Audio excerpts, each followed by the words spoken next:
Alright, so I'm making a quick video on how to install cylinder heads and time this motor. It's kind of a tutorial more for mechanics, and pardon my background, it's pretty loud. I got fabricators next to me.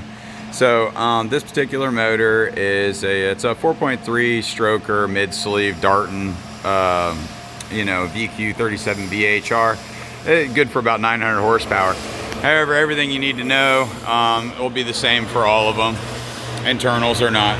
So off Jump Street, when you're starting, you're gonna have this cam tower assembly out. You're gonna clean off your deck. Hopefully all your stuff's been to the machine shop, your head's been checked out, your block's been checked out. You make sure that the surface prep on the deck of the head and the bottom of the cylinder head are perfect and clean. Meaning like no fibers from your towels or lint or anything like that. Brake cleaned off, really pretty. No saturation of any kind of any oil anywhere. And then you're going to put your head gasket on, locate it on the dowel pins, and then you're going to install your head. Now, I'm using ARP hardware. Pretty sure it's a 3/16 Allen head. And what you want to do is you want to make sure that you run head bolts all the way through every single one of the bores in the block first. And the reason for that is in case there's debris in the threads, or some of your threads are sticky, or some of them have, the thread itself has been pushed or pulled, so make sure that they all run in easy, because when you do the ARP hardware, it's only hand tight. And when I mean hand tight, by your fingers tight, Now, sometimes if you have to, you can bring out a 1/4 inch drive ratchet, go ahead and bottom out the stud. If there's tension, go ahead and bottom it out, and then back it up until it breaks loose. You'll feel the tension break loose. You need that for thread compression. If you tighten that stud, it'll end up ultimately stripping the threads out of the block itself. Now, I do mine in a 30, 50, 70, 90 torque pattern. X pattern, starting from the middle and going all the way out. Make sure all your head studs are just generally tight as far as the nut goes. Now, also too, I see a lot of guys lubricating the underside of the washer. Don't do that. It only needs to be the top of the washer and then the actual thread of the stud, and then you put the nut on dry.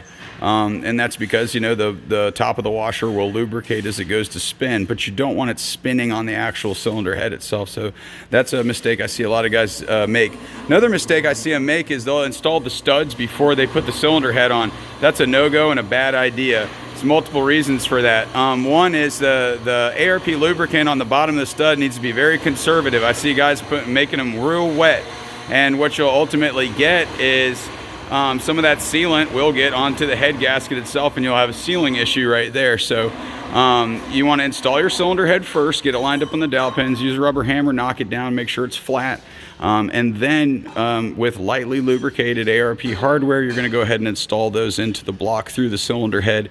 Then put your washer down, lubricate it on the top, then install your nut, and then go through that torque pattern. Now, the reason I only bring it up to 90 is if I got a problem, I need to bring it up to 91, 92, 93, whatever. I want to be within that threshold. So 89, 94, something like that.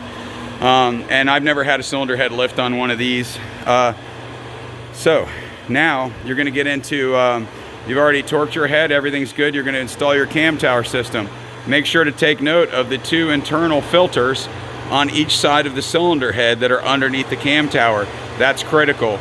Don't make that mistake, because you'll have to pull it all back apart. And of course, this entire cam ladder system is all liquid sealed in there. Now, when you're reinstalling the cams, make sure that all of your dowel pins are vertical. There's actually a line on the cylinder head. See right there. So if all of your dowel pins like this are vertical, you're not going to have any problems. Now, another thing to take in mind is that I hope that you have taken your motor and you've put maybe like a TIG welding rod in there or something, aluminum, a coat hanger, whatever, and that you for sure know that you are on number 1 top dead center. Another way to know on the short block if you're at number 1 top dead center is that there's an indication with the keyway and the oil pump. So that'll make sure that you're within that relative distance to, you're pretty close. So some of the tricks that you need to know about doing this timing chain setup, because it can be kind of a pain in the ass. Now, mind you, I've rotated this motor multiple times, so my secondary chain indicators won't come up, but I'll tell you why. Okay, so First thing that you're going to do is you're going to put together your secondary chain. You've got 2 links that will match up with 2 circles on the front. And then on the back of the intake sprocket, there will also be another indicator. So that orange single link will line up on the back of that guy. So the trick to installing, a lot of guys are having problems because the tension of the new change is very tight, it's very precise. So a trick that I do is I'll put the intake sprocket on and I'll maybe 4 or 5 threads on that bolt. And then what I'll do is I'll actually hold this thing, make sure I have perfect dowel pin alignment, and I will whack it with a rubber hammer just to knock it onto the cam. You got to be extremely careful. You can break those dowel pins. So essentially you're lightly massaging it on with a rubber hammer. So once you do that, now mind you also too, what I didn't explain was that these hydraulic tensioners, when you take this cam tower out, you torque your head bolts, make sure that you install those hydraulic tensioners both sides before you drop the cam tower system back on, or you're going to be in a world of shit. All right, so you've got your your intake sprocket and your exhaust sprocket on with your secondary chain. The pattern for tightening on these is, so I brought this one. So I do 30, 60, 91 on this. Using a special wrench that I made, but you can use a crescent wrench to hold your camshaft. Over here on the passenger side is the one you really need to worry about. This one has a tendency to relax, okay? So always be really careful. I like to actually keep a wrench on that during the build process so it can't kick back on me. Now mind you, if it kicks back on you, don't freak out. You didn't bend anything. You just need to put it back, okay? So once you've got that installed, and then over here on my intake sprockets, my torque sequence is, right there, 30, 50, 76. I like to write it on the components as I go through the whole thing. That way I don't miss a step or make a mistake. Hopefully you're aware of the gallery gasket situation. You can use the factory Nissan paper gasket, or you can use metal. But more importantly is the hardware that you're using with thread lock and torqued. That's the problem. Everyone talks about gasket rupture failures. I see them all the time, but it has ultimately nothing to do with the paper gasket. It has to do with the number 3 Phillips hardware that they use that didn't have enough torque or thread lock on it. And essentially what happens is these begin to back out, and then the gasket ruptures and blows out. You lose oil pressure and burn up your motor and destroy your bearings. So then once you get that stuff done, then you're going to want to install your primary chain. You'll have 2 yellow links on the top that will be for your intake sprocket indication. There are protrusions in the back of the case. One here, here, and your exhaust protrusions are here and here. And if you want to get extremely precise with it, you can actually look at the split between the cam tower assembly and the actual cylinder head, and you'll see that it should be between those 2 links. Over here on driver's side, a lot of guys don't realize that it's double oval. Passenger side, it's double circle. Okay, so that's something to keep in mind. The part number for the both of the exhaust sprockets are the same, and your intake sprockets have left and right indication, so do not mess that up. That could be a real big problem. So once you install your primary chain system and you bring it down, you want to put that guide in, run it over the water pump. Down here you have an orange indication on that right there on the lower crank sprocket, chain sprocket. And then now you know that that's correct. So the trick is that what you want to do is get a zip tie to pull these together to keep tension on them so that they don't fall off time.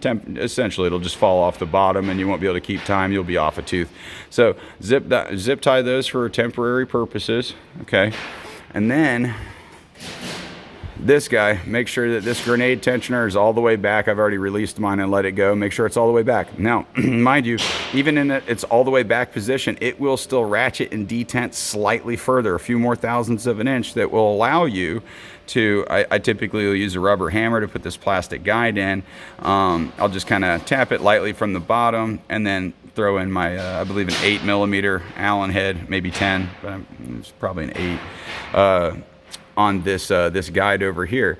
So then you'll notice that it's probably going to be very difficult to actually get the top guide on. So what you're going to want to do is you're going to want to slightly rotate the crankshaft, and what that'll do is it'll bring tension over here onto the driver's side, give you slack over here as it comes around here. So you'll be tensioned up through there all the way down, but then you'll have slack here.